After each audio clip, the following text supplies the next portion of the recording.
Boa noite mais uma vez. Vamos lá para a última tentativa.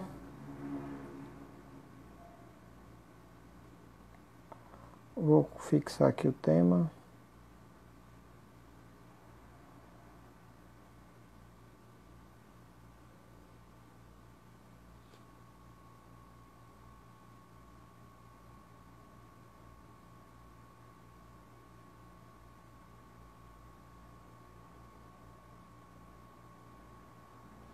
Não consegui falar com ele não. Quem está falando com ele acho que é Nilúzia. Eu tentei falar com ele aqui, mas quando eu fui falar no Zap caiu caiu ao vivo aqui do Instagram.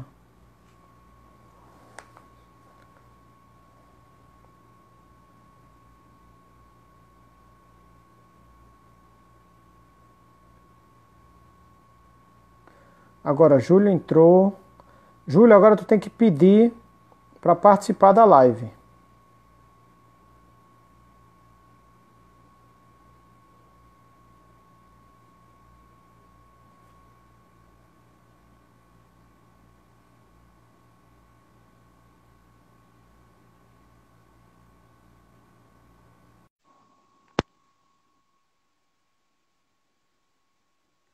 Eu chamei, acabei de chamar ele, André.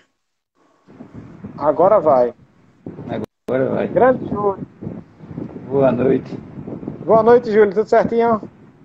Tudo certinho, graças a Deus. Estou dizendo que você é um homem difícil. É difícil demais. Júlio, obrigadão por estar aqui com a gente, conversando. Já tinha algumas perguntas, eu queria aproveitar o momento e dizer, Bruno já mandou aqui umas 2, 3 perguntas, mande de novo. E Júlio, para a gente começar, a temática hoje é BNCC, o currículo de Pernambuco e o ensino de educação física na escola. Primeiro eu queria que tu falasse rapidamente um pouco da tua trajetória na educação física para a gente entrar no assunto, certo? Eu queria primeiro agradecer, né, a paciência e a compreensão com relação à pouca disponibilidade. E também agora com a questão da demora para entrar na live. Assim, eu trabalho com escolar há 23 anos. Eu já trabalhei em escola particular, escola pública, escola filantrópica. Já trabalhei com esporte escolar. E minhas pesquisas de graduação e de pós-graduação foram sobre educação física escolar. Eu vivo da educação física escolar. Educação física escolar e esporte, basicamente. De maneira geral é isso. Eu trabalhei na construção e na implementação do currículo em Pernambuco. E ainda estou nessa agora, né, na questão do currículo. Mas agora a gente deixou meio de lado por conta das ações com relação à pandemia. Elas estão tomando mais tempo agora. Certo. Júlio, para a gente começar, fala um pouco a BNCC, o que é a BNCC, os objetivos da BNCC, como foi essa construção, prazo para implementação, como é que está essa questão nas escolas aqui em Recife, e você que está nessa questão nacional, as dificuldades dos outros estados, os municípios aqui de Pernambuco, das escolas privadas, enfim, me conta um pouco desse cenário para a gente entender um pouco da BNCC. Olha só, a BNCC é um documento normativo, então ela atua como lei definindo quais são os saberes mínimos que as escolas devem trabalhar em cada componente curricular. No caso específico da educação física, a questão principal com relação a isso é definir qual é a abordagem pedagógica que fundamenta o nosso trabalho na escola. E a gente tem várias. Então, com a questão da BNCC, o que a gente pode ver é o quanto a produção científica em educação física escolar é grande, do ponto de vista nacional. Então, a BNCC é um documento que tem por objetivo principal estabelecer os conteúdos mínimos. Mas a gente tem que levar em consideração o seguinte: foi um documento elaborado em caráter nacional, para todos os estados, municípios. Mas existem duas situações básicas para delimitar essa implementação, que são os estados e municípios que têm currículo e os que não têm, antes da BNCC. A BNCC foi pensada prioritariamente pensando nos municípios e estados que não tinham currículo, que não é o caso de Pernambuco. Pernambuco tinha currículo. Isso estou falando em caráter geral. Aí quando chega na questão da educação física, por conta da abordagem pedagógica e pelo fato da existência de abordagens pedagógicas e pelo fato da gente não ter livros didáticos, a questão fica diferente com relação aos outros componentes curriculares. Porque nessa situação de ter ou não ter currículo, a gente tem algumas questões bem complicadas. Então, por exemplo, aqui em Pernambuco a gente tinha um currículo anterior, mas que se fundamentava em abordagens pedagógicas diferentes da BNCC. A BNCC foi criada, eu vou ter uma turbulênciazinha entre as três versões, mas prioritariamente no que a gente identificou, em duas abordagens diferentes da nossa. Então, nosso currículo aqui foi delimitado a partir dos parâmetros curriculares, mas na verdade não foi só isso, foi um documento anterior, Contribuição ao Debate Político Pedagógico da Educação Física, foi criado em 1989 esse documento, baseado também na abordagem crítica superadora. Na verdade foi esse documento que deu origem ao livro Metodologia do Ensino de Educação Física. E nosso currículo foi criado a partir disso, mas na BNCC a gente identificou duas abordagens pedagógicas diferentes, uma de caráter logístico e outra de caráter de conteúdo. A logística foi a abordagem sistêmica proposta pelo professor Marubetti, e a de conteúdo, a abordagem cultural proposta pelo professor Josimar Daoli.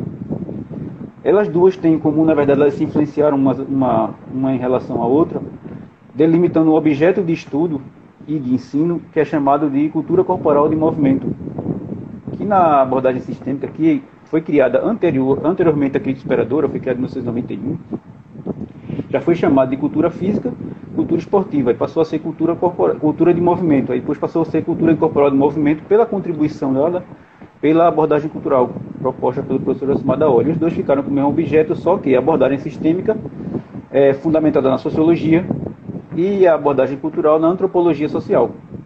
Então daí a gente tem as duas versões. Então, do ponto de vista da logística, que é o que fundamenta a abordagem sistêmica, ela articula entre microsistemas e macrosistemas. Na verdade é o contrário, macrosistemas e microsistemas. Então aquilo que é previsto, por exemplo, pelo Ministério da Educação deve acontecer na minha e na sua sala de aula. De um macrosistema para um microsistema. Essa é a questão logística que a gente identificou. E a abordagem, do ponto de vista do conteúdo, a delimitação dos objetos de conhecimento veio da abordagem cultural, que é que traz um conceito novo para a educação física baseada na antropologia, que é o conceito de práticas corporais, que a gente não tinha isso antes. Se você for ver as versões anteriores da crise superadora, por exemplo, que é a nossa referência aqui, os conteúdos eram jogo, esporte, dança, capoeira e ginástica. Com o advento da abordagem da crítica emancipatória do professor Elenor Kunz, a capoeira meio que se transformou em luta, porque existia o compartilhamento de significados ali. Não só da capoeira, mas da prática luta em si. Mas a noção de prática corporal definida, ela veio com a abordagem cultural, que ele levou em consideração o conceito de técnicas corporais de Clifford Geertz. A partir daí, definindo que são práticas corporais, ele delimitou as práticas corporais como conjunto de construções humanas significativas e elaboradas no decorrer do processo histórico de civilização. Então, as práticas corporais são produções culturais. Cultura e linguagem são conceitos estruturantes na BNCC. Para a educação física, o que isso significa? Trabalhar as práticas corporais como essas produções culturais humanas.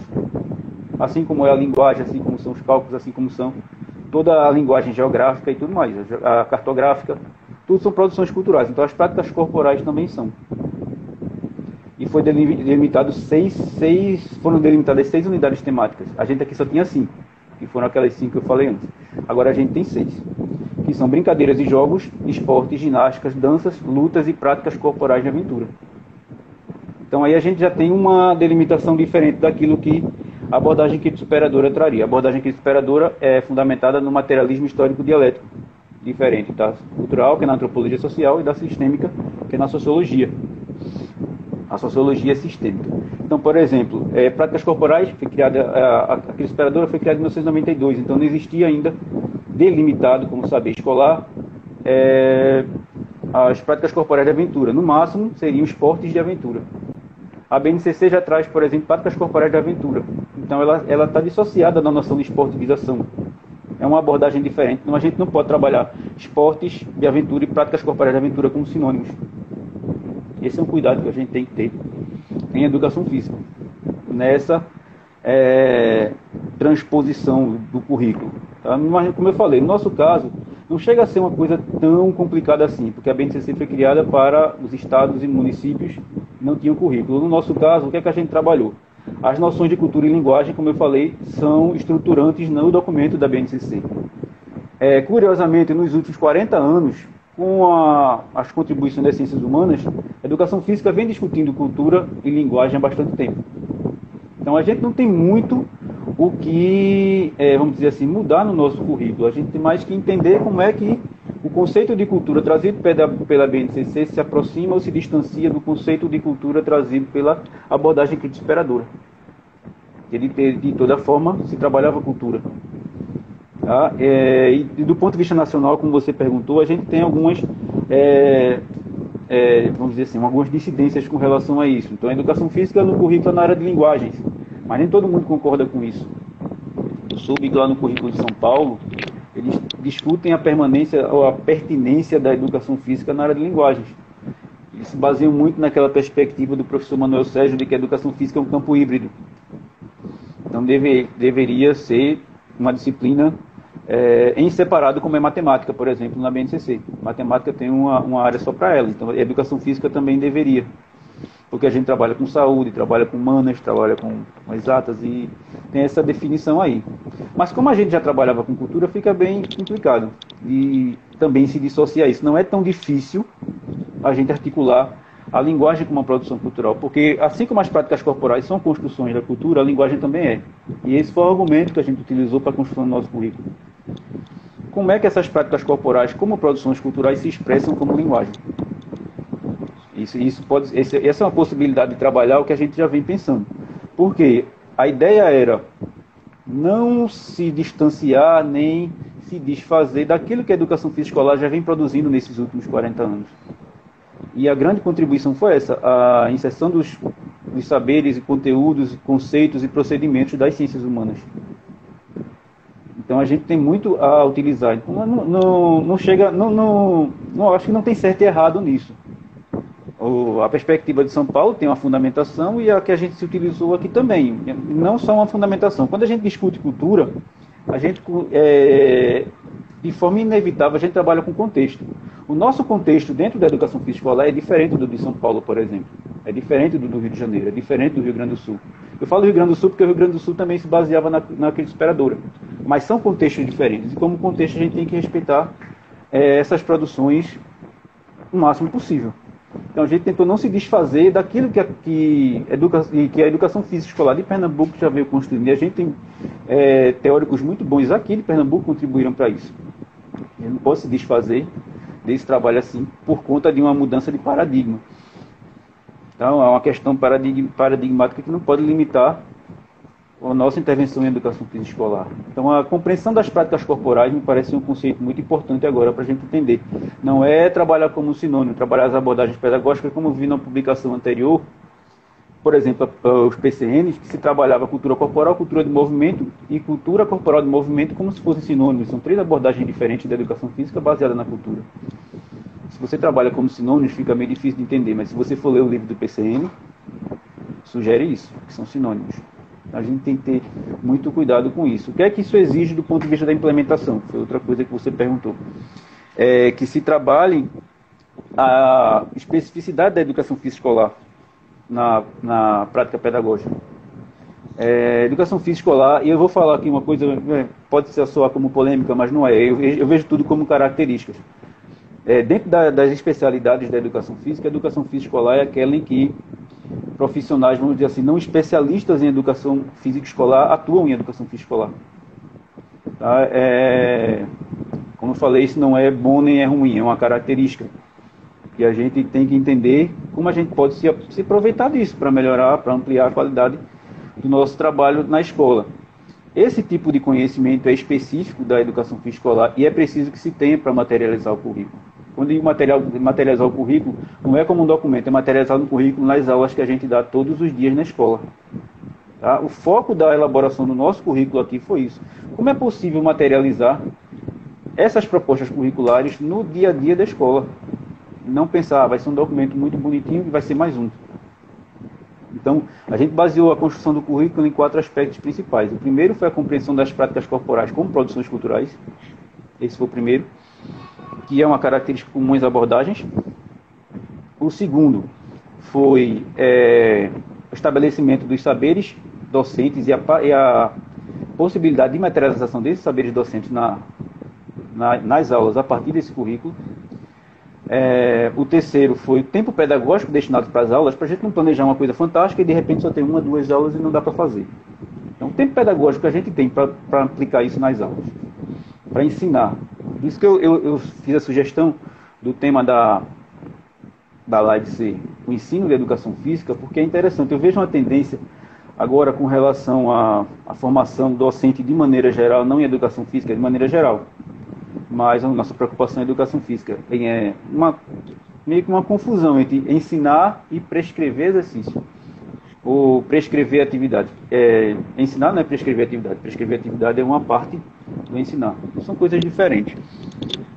Ensinar, você prevê, pressupõe a seleção, organização e sistematização do conhecimento. É o processo de organização do trabalho pedagógico. O prescrever exercício é só uma parte disso. Mas eu vejo uma tendência muito mecanicista. Você pega as publicações que saem agora, isso eu falo de livros que não são como artigos, nem como aqueles que a gente acessa na internet, que tem uma certa facilidade de ser publicados. Os livros são mais complicados. Mas mesmo assim tem aquelas receitas de bolo, como a gente fala, né? Que é assim, olha, tal atividade aqui. Na segunda aula você faz isso, na terceira você faz isso. E aí os alunos em formação estão meio que internalizando isso como se fosse uma receita a ser seguida. Mas nesse processo aí existe a avaliação das aprendizagens. Se você não avalia, se você não estabelece critérios e instrumentos de avaliações adequados, fica muito complicado você saber se o aluno está aprendendo. O objetivo do ensino é propiciar a aprendizagem, não é passar o tempo. Tá? Então a gente estabelece os conteúdos a partir dessa prioridade. Então a gente levou isso em consideração e o quarto elemento foi a autonomia pedagógica, que é um elemento importante. Apesar de a gente ter em conta que a abordagem sistêmica que fundamentou tem esse caráter logístico dos macrosistemas para os microsistemas, não quer dizer que eu ou alguém do MEC vai definir o que você vai fazer na sua sala de aula.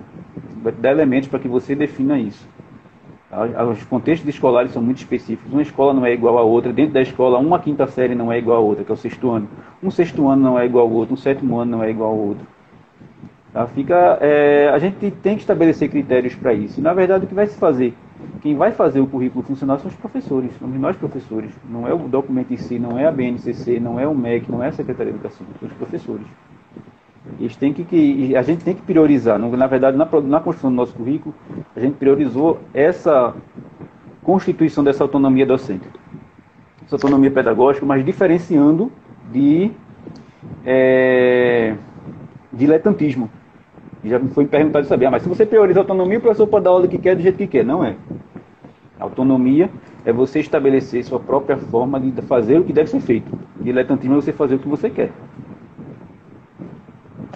Júlio, deixa eu só te fazer aqui algumas perguntas que estão chegando aqui. Eu queria aproveitar para falar ao pessoal, pode fazer pergunta, convide os amigos aqui no aviãozinho. Eu vou ter que, essa live vai ficar aqui salva pelo menos 24 horas, eu vou tentar assistir ela umas 5, 6 vezes, para tentar entender esse primeiro bloco aqui.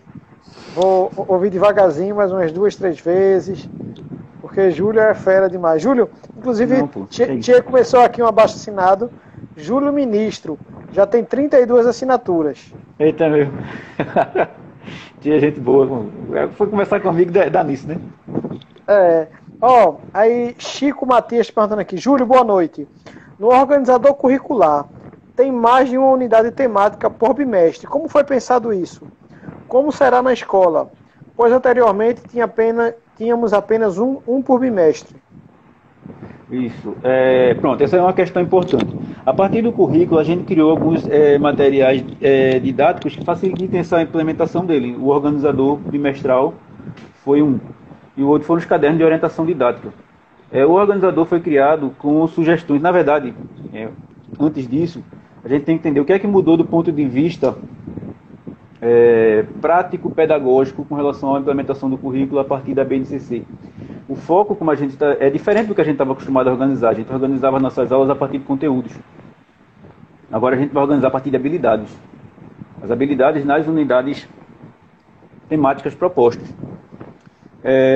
Aí o que é que acontece? O organizador bimestral ele traz sugestões de habilidade para cada unidade temática prevista para aquele ano. Como eu falei, uma das nossas prioridades foi a autonomia pedagógica, a autonomia docente, a autonomia que o professor tem de estabelecer o que é pertinente à aula dele. Então não adianta eu chegar, isso já aconteceu com os parâmetros, dizer, no primeiro bimestre todo mundo vai trabalhar ginástica. E na minha escola, ou na sua escola, não tem condições de trabalhar ginástica, por motivos variados. Ou você não tem material, ou você não tem espaço, ou então a gente pode ter até um espaço, mas nós dois estamos trabalhando lá e não vai dar para trabalhar ao mesmo tempo. A gente tem aulas juntas e não vai poder fazer. Então a gente fez a sugestão de colocar habilidades pertinentes àquela unidade e referentes a cada unidade temática.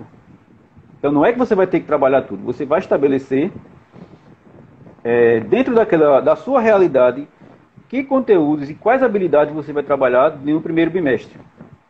Aí vai chegar outra pergunta, que essa pergunta a gente também já esperava. Já esperava por essa e já esperava pela seguinte.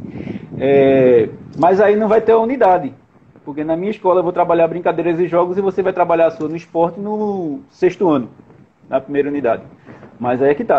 Pode não haver a unidade, realmente. Mas se a gente for pensar, primeiro ponto, histórico. Nunca houve. A gente não tinha como garantir que se trabalhasse todos os conteúdos que estavam previstos nos parâmetros em igualdade em todas as escolas. A gente não tem como garantir isso. Dentro da mesma escola já não acontece.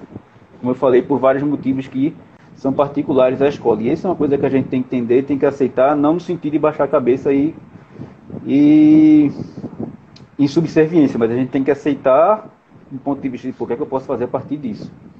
Então o que vocês podem fazer? O que é que se pode ser feito? Uma sugestão é, dentro das reuniões de formação, a gente estabelecer currículos para as gerências regionais, a partir do organizador. Então, para não ficar uma coisa assim, a gente está na mesma regional, mas na minha escola eu vou trabalhar brincadeiras e jogos, e na sua você vai trabalhar esportes, na escola daquela regional, o primeiro bimestre pode trabalhar brincadeiras e jogos. Mas em outra regional pode estabelecer esportes, ginástica, danças, lutas ou práticas corporais de aventura. Mas vai ser um currículo para aquela regional. Não um currículo, o currículo nosso já existe, mas uma proposta curricular para aquela regional a partir do currículo. Isso é possível de fazer. Não adianta a gente, lembra que eu falei, né, o tempo pedagógico e a autonomia docente. Não adianta a gente prever uma coisa que possivelmente não vai acontecer na escola. Vai ser mais um documento que vai ser engavetado. E outra coisa, o processo de construção do currículo foi participativo, os professores foram convidados, os professores foram e participaram. Mas essa é uma forma de quem não pôde ir por algum motivo participar também. A partir dele, construir a proposta pedagógica da sua regional. E a partir da proposta pedagógica da sua regional, estabelecer o programa de ensino de educação física da sua escola. E isso vai facilitar muito o trabalho pedagógico que se faz na escola. São poucas as escolas que têm programa de educação física. Um programa que seja autônomo, legítimo dentro do projeto político-pedagógico da escola. Tá? Normalmente, educação física está lá incluído dentro da área de linguagens, mas é com autonomia. Essa é uma outra sugestão que se pode fazer. Mas a gente está trabalhando a autonomia do professor de estabelecer dentro daquele organizador que unidades temáticas eu vou trabalhar, que habilidades eu pretendo trabalhar. Houve uma situação que era o seguinte, a gente teve a possibilidade, por exemplo, de colocar a unidade de lutas desde o primeiro ano. Ela é prevista no 3º. Mas eu quero, na verdade, foi o seguinte, a compreensão das práticas corporais a partir das abordagens pedagógicas que fundamentaram a BNCC, potencializaram que a gente pensasse o seguinte, a gente trabalha basicamente na escola com o processo de transposição didática. O que é a transposição didática resumidamente? É você pegar um conteúdo da cultura e transformar em saber escolar. A questão é essa. Então a gente tem critérios para isso, tem procedimentos para isso, mas assim, como é que a gente pode trabalhar isso para a construção de um currículo que vai representar a cultura corporal de movimento de um Estado? A gente entender cada unidade temática como um campo de investigação científica da educação física.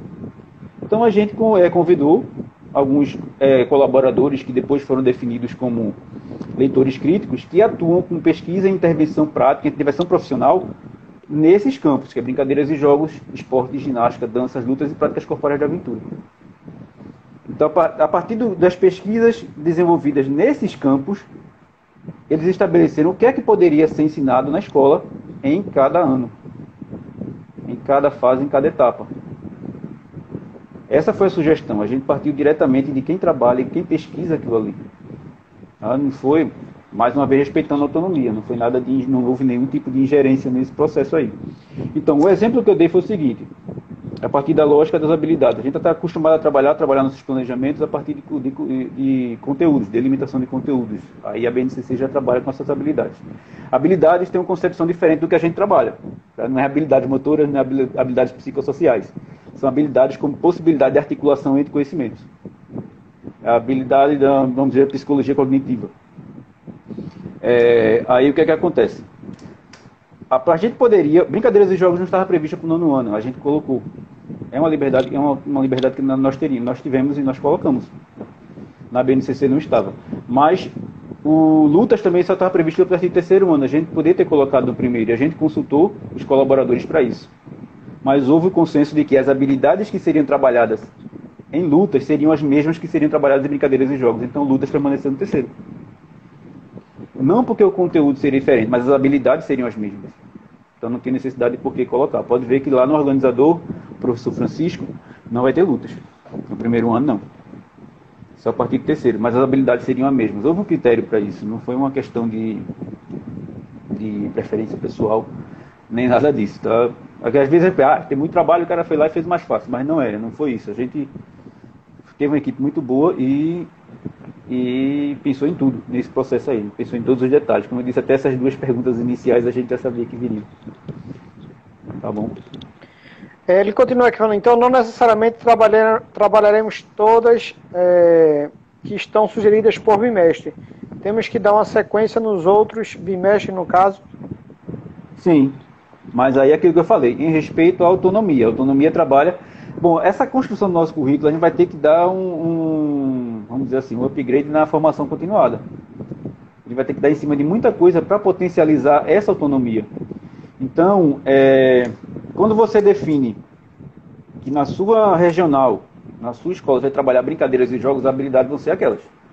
Você tem autonomia para escolher qual vai ser a unidade temática ou a habilidade, mas você tem que saber que ela está atrelada a uma unidade temática ou uma habilidade. Então, se você escolhe a habilidade número 1, você sabe que eu vou trabalhar a unidade número 1 no meu 1º ano, no 1º bimestre. Então você sabe a que conteúdo ela está referente. Ela está referente a tal conteúdo. Então no seu planejamento tem que ser isso. Deixa eu polemizar. Os estudantes de educação física hoje estão na universidade, já estão sendo preparados para essa nova BNCC, e esses atuais, esses professores que são lá, estão na rede há 1 ano, 2 anos, 5 anos, 20 anos, como é que vai ser para trabalhar com públicos tão diferentes de professores? Tanto esses que ainda estão na faculdade, quanto que já estão há vários anos na rede, seja estadual ou até mesmo municipal. Pronto, esse é um dos pontos do upgrade que eu falei que tem que haver na formação continuada.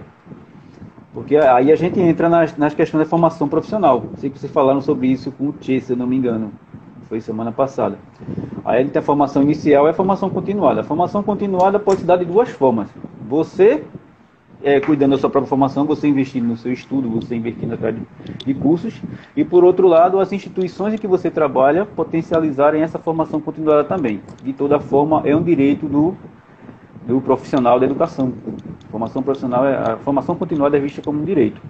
A gente é que tem que trabalhar essa questão, como eu falei, de potencializar essa autonomia do professor. A primeira coisa que a gente tem que trabalhar, eu acho que eu já vim falando isso há uns 3 anos, é que todos os professores de educação física têm que saber o que é específico da educação física.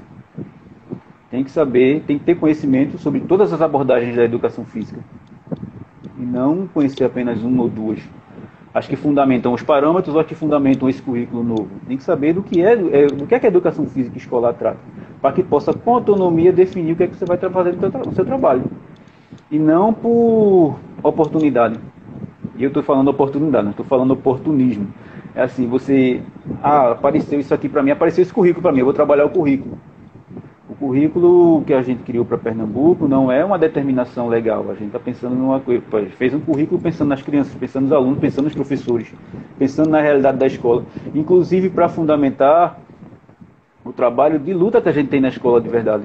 Que a gente está sempre lutando por uma estrutura melhor, por materiais melhores, por condições de trabalho melhores. Se a gente colocar um currículo que ingesse isso, fica complicado para os professores trabalharem. Aí cai naquela lógica de achar que prescrever a atividade é da aula. Prescrever a atividade da aula e ensinar são coisas diferentes. Você pode prescrever e dar aula e não ensinar, por exemplo. Tá? Esse é um elemento importante. E, como eu falei, o currículo por si só não foi o único documento que a gente produziu outros auxiliares. O organizador bimestral que o Francisco falou é um, e o outro são os cadernos didáticos de orientação. O primeiro, a gente trabalhou dos conceitos estruturantes para a educação física, primeiro comparando os documentos, porque esse é um diferencial. Os estados que não têm currículo aceitaram a BNCC. Houve até situações que estados e municípios quiseram transformar a BNCC em currículo. E isso foi assim, bem complicado de se fazer, porque a base não tem pretensão de ser currículo. Se tivesse pretensão de ser currículo, ela seria mais fechada um pouco. Então, por ela ser muito aberta, não pode ser adotada como um currículo, porque cria algumas brechas que fica complicado de você garantir a aprendizagem. Aí a gente criou esses documentos. Então, o caderno didático, o primeiro fascículo, ele trata dos conceitos estruturantes. Primeiro, os conceitos estruturantes que fundamentam os parâmetros curriculares a partir da abordagem crise superadora, e o currículo, e a BNCC e o currículo a partir da abordagem sistêmica e cultural, que é que caracteriza cada um, e essa apropriação que eu já venho falando do início, a cultura e linguagem como conceitos estruturantes para isso. O conceito de cultura corporal de movimento, que é o nosso objeto de estudo agora, mas que não inviabiliza quem segue uma abordagem diferente. Tá? Como eu falei, a gente priorizou muito a autonomia docente, valoriza muito ao máximo o trabalho do professor. Mas hoje em dia não tem como, é impossível você trabalhar com educação física escolar sem considerar uma abordagem pedagógica que trabalha o conceito de cultura. Então, apesar do nosso currículo ter sido construído em uma abordagem oferecida pela BNCC cultural, em termos de conteúdo, se você for crítico superador, você pode trabalhar, você vai ter que saber o suficiente sobre as duas abordagens para poder fazer a adequação. Trabalhar dentro daquela habilidade o que a crítica superadora oferece em termos de conteúdo. Por exemplo, a entende que eu estou falando do saber docente, como ele ficou importante nesse processo. Você tem que saber o suficiente da sua abordagem e da outra para ver o que é que você pode fazer. E não ficar mudando de abordagem também. A gente não quer também ninguém volúvel, não. Se você é fiel à sua própria abordagem, que continue sendo, mas você tem que saber o suficiente dela para ver de que maneira os saberes que ela propõe ser ensinados podem ser adequados às habilidades que estão ali. Que saberes podem ser habilidades? Então, por exemplo, na unidade de brincadeiras e jogos que a gente tem hoje, nos parâmetros curriculares seriam jogos.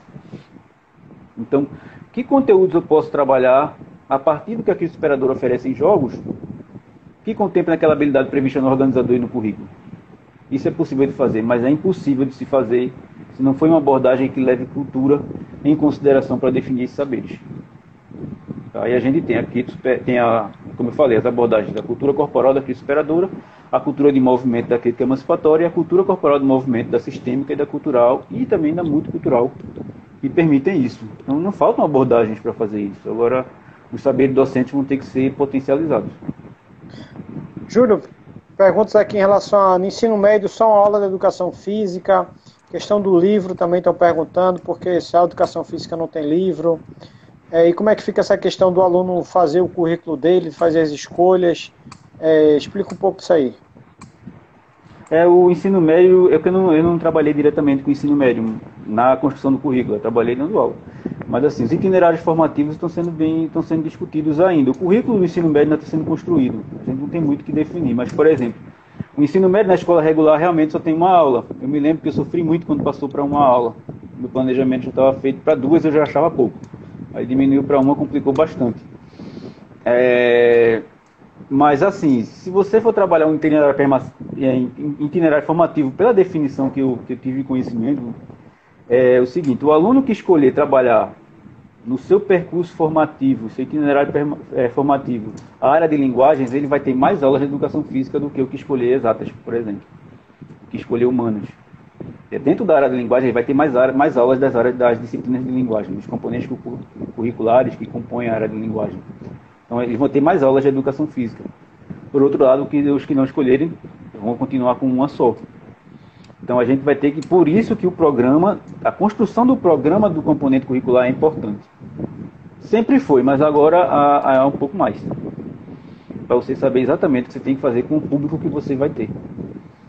Tá? É por isso que a gente, assim, eu trabalho a ênfase da autonomia docente sempre foi o foco, porque quem trabalha em escola sabe, cara, o quanto é ruim você receber um encaminhamento de cima para baixo de uma pessoa que não conhece a sua realidade. Eu respeito muito a realidade dos professores, eu respeito muito a realidade da escola porque é a minha.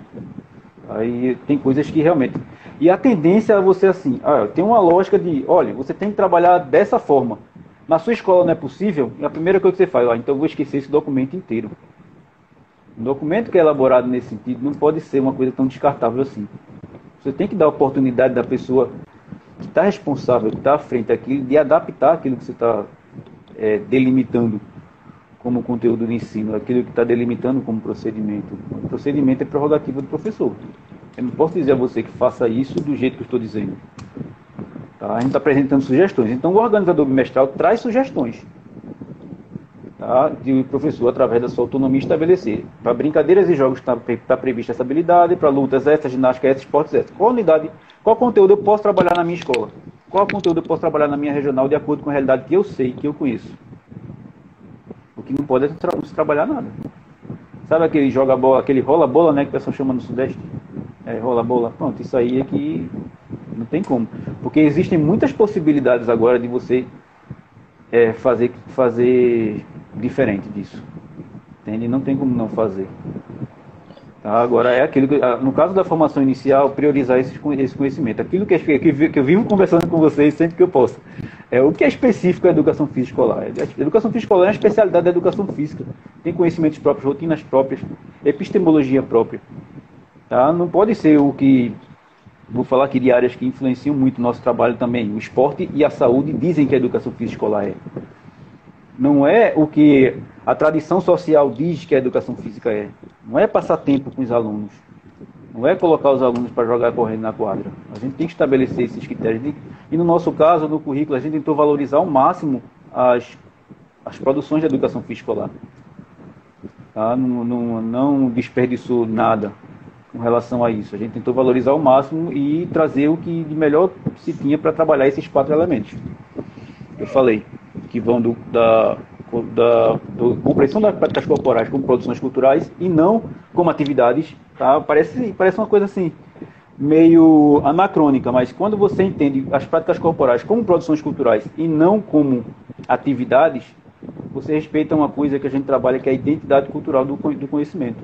Então eu não posso ensinar jogo como se ensina esporte. Eu não posso ensinar esporte como se ensina lutas. Eu não posso ensinar lutas como se ensina danças. Se eu for contar a história das lutas, vai ser diferente da história dos esportes.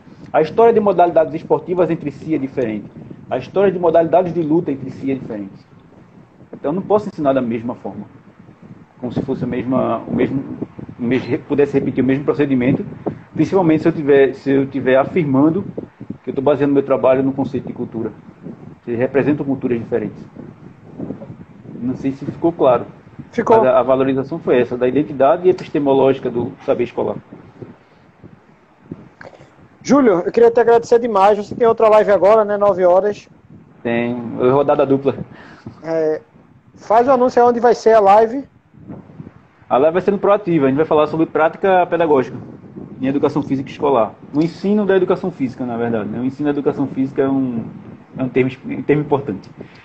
Joia, tem algumas perguntas aqui. Quem quiser, puder, adiciona Júlio no Instagram. Ele vai tirar um tempinho, vai aceitar o pessoal, vai me aceitar, vai aceitar todo mundo. Essa live vai ficar salva aqui também. Quem quiser olhar de novo, mandar para um amigo. Enfim, mandar pergunta para o CREF, mandar para Júlio. A gente vai estar respondendo. E, de novo, Júlio, brigadão. Vou marcar outra live, vontade, tem muita coisa para a gente discutir. Obrigado, viu? Por favor, mandem as perguntas e desculpa aí o atraso. Tá bom, então. Tá bom, brigadão. Valeu, um abraço, Júlio. Tchau, tchau. Um abraço.